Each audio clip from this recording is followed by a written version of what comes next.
If you have your own head, think with it. It would seem like a great rule, but after meeting Artur, Zina lost it. Her boyfriend sang beautiful praises of eternal love and seemed convincing. However, no one around him doubted that he was a reliable man. He would do anything for his beloved. He would take time off work just because she twisted her ankle and couldn't walk home, or he would spend his last money on a mascara she liked. Zina was certain that this was the man she should spend the rest of her life with. The only small drawback was that Artur didn't have his own apartment, but this was compensated for by the fact that his beloved had one. Zina's parents helped her buy their one-room apartment. They gave most of the money, and she took out a loan for the rest and has already paid it all off. She and her husband plan to live in this apartment. And immediately after the wedding, Artur moved in with her. They began to settle in, but then his mother intervened. Svetlana Ivanovna was worried that the newlyweds would settle down in their one-room apartment and wouldn't be able to afford a more spacious place. After all, they were a family, and they would have children. They needed to look beyond their noses, meaning they needed to think about the future. So Artur's mother suggested they move in with her and rent out her daughter-in-law's apartment. Zina naively thought her mother-in-law was caring for them, wanting them to save up for their own place. And it seemed sweet. Svetlana Ivanovna herself didn't come across as some kind of monster. On the contrary, she seemed kind and willing to help. And her daughter-in-law agreed to move in. She was deeply in love with Artur and truly lost her mind. Otherwise, it's hard to explain why she couldn't immediately recognize the hysterical and scandalous woman in her beloved's mother. But as soon as the newlyweds moved in with her mother-in-law, she immediately revealed her true colors. She hadn't exactly been hiding them, though. It was just that Zina had rarely encountered her before. A welcoming smile and a benevolent facade didn't last long. Her mother-in-law's mood could be ruined by any little thing, and often for no apparent reason, maybe magnetic storms or other atmospheric influences invisible to the naked eye. In addition to her nasty temper, her mother-in-law had poor health. At first, Zina thought this was precisely the reason for Svetlana Ivanovna's bad temper. After all, it's hard to live like that when you're constantly in pain. But then the young woman realized her mother-in-law wasn't sick. She was simply attracting attention. And she invited her mother-in-law to live with her not out of concern for the young family, but because she felt comfortable with herself. She simply couldn't live alone. Svetlana Ivanovna disliked housework. With her son, she had to do everything herself. And when a daughter-in-law appeared, she could easily blame everything on her. Besides, there was no talk of any savings. The young couple bought food for everyone. They mostly paid the utilities too. It was rare that her mother-in-law bothered to pay the electricity bill. And then there were those constant illnesses. To maintain her health, they had to buy medication. Admittedly, the medications were more like dietary supplements or vitamins. The 6 months they lived with her mother-in-law were pure hell for Zina. Her husband's mother would give her orders. And then find fault with everything. Arthur saw nothing wrong with this. He couldn't understand why his wife reacted so sensitively to everything. So what if her mother said something to her? Just forget it, that's just her personality, her husband reassured Zina. But it was easy for him to talk. His mother spoke normally to him, but with her daughter-in-law, the tone was completely different. As if Zina was a nobody there and should know her place. And the young woman felt like a nobody. She truly was a nobody in her mother-in-law's apartment. Zina tried to persuade her husband to move into her one-room apartment, but he wouldn't agree, even though he could see his wife and his mother weren't getting along very well. He couldn't abandon his mother, though. You can see she's often unwell, Arthur said. It's good we're nearby. We can react quickly. But what if she's alone and can't even call an ambulance? Quote, I see that she's putting on a show so she can do nothing and be pitied, the wife objected. She and her husband argued about this, as he believed his wife was wrong. His mother can't put on a show, health is no joke. She really doesn't feel well. Not bad, but she doesn't show what's on the blood pressure monitor. She says her blood pressure has jumped, but she'll take it herself, then collapse on the sofa and groan. She needs to make some green tea, it lowers her blood pressure. She rarely takes pills because they do more harm than good. And how could anyone believe she was feeling ill? If she were truly ill, she wouldn't be treating herself with tea or vitamins. But there was no point in complaining. The husband was protecting his mother and worried about her. He'd already forgotten why he and his wife had moved in with her. They were saving a few pennies. At this rate, they'll be able to afford a shared apartment in 30 years. His mother might not live to see it. It could have been said that there would be no need to buy anything then. Her apartment would go to them. But no, her mother-in-law also had a daughter, who, as it soon turned out, had priority in the housing issue. Zina tolerated her mother-in-law for 6 months. She didn't think it would continue indefinitely. But then, the darling's personal life changed. Artur's sister was married and had 2 children, but unexpectedly, she divorced and returned to her parents' apartment. Naturally, living so many people in one place became uncomfortable. Zina, without waiting for her mother-in-law to kick them out, immediately said that it would be more convenient if she and her husband moved into her one-room apartment.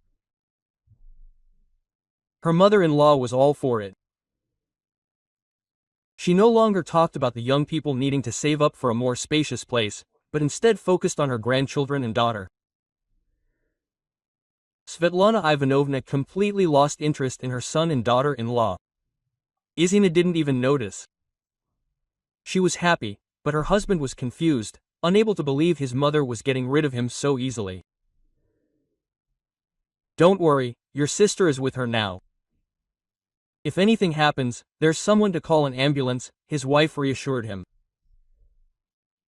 Zina breathed a sigh of relief when she and her husband moved into her apartment.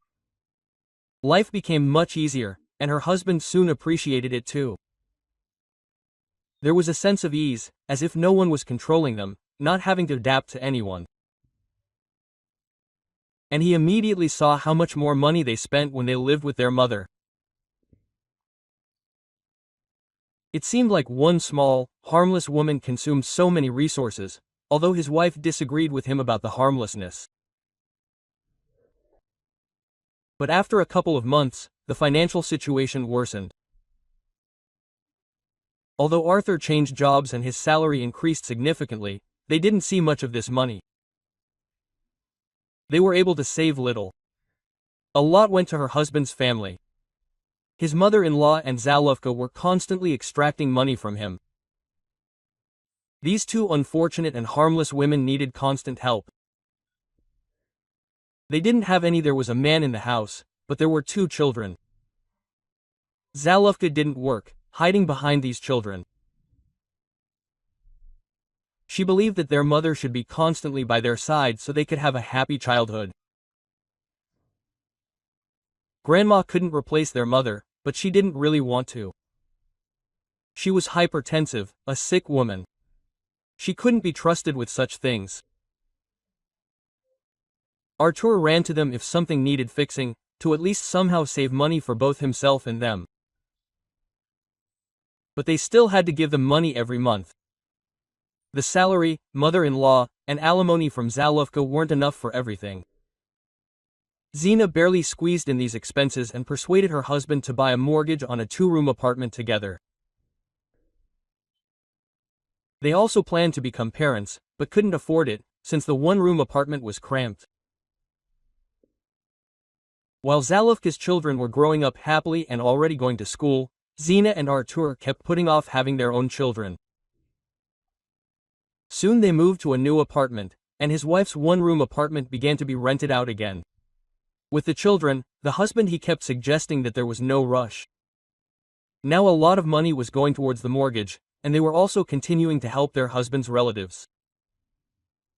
But his wife didn't agree and soon became pregnant. Zina hoped that Arthur's sister would get a job and finally leave them alone. But she was in no hurry, repeating the same thing over and over again. Children, they require a lot of expenses. Should we wait until her children finish school? Zina expressed her dissatisfaction to her husband. They're already schoolchildren, Mom doesn't have to stay at home. Let her go to work. Grandma's there, it's hard for them, her husband justified himself. Arthur seemed not to notice that his sister simply didn't want to work. She'd put on over 100 kilograms and spent all day lying on the couch, watching TV or surfing the internet. Her mother-in-law, on the other hand, had gotten healthier. When her son and daughter-in-law lived with her, she'd occupy the couch and complain that she had no energy for anything. But when her daughter and grandchildren moved in, she immediately regained her energy. Appeared. She did everything herself, looked after both her daughter and her children. While she was conveniently chilling at home with her mother, Zina's life wasn't so sweet. She had to bustle around to look after the child, do everything around the house, pay off the mortgage, and pay all the bills. She had maternity leave, plus income from renting out her apartment, and all of this was often spent. Her husband's salary, in larger and larger parts, flowed into his mother's pockets. His wife, meanwhile, was having a hard time getting part of him to pay for the mortgage and utilities. Immediately after they moved out of her mother-in-law's, Zina realized that she shouldn't give her husband any slack. Even though they were a family, expenses needed to be split equally. Otherwise, if she didn't take money from him, his mother would. This state of affairs infuriated his wife more and more. She talked to her husband, asking him to pay more attention to their family. But Arthur, and he didn't see any problems, and he wasn't going to abandon his mother and sister. And if they needed support, he would give it to them. They needed other help, Zina argued. Kick your sister out to work, and explain clearly to your mother that spending money on dietary supplements was pointless. The husband accused his wife of treating the family poorly and practically hating everyone, while he considered his own behavior correct. In the end, Zina couldn't stand it and suggested that Arthur choose between her, their son, and his family.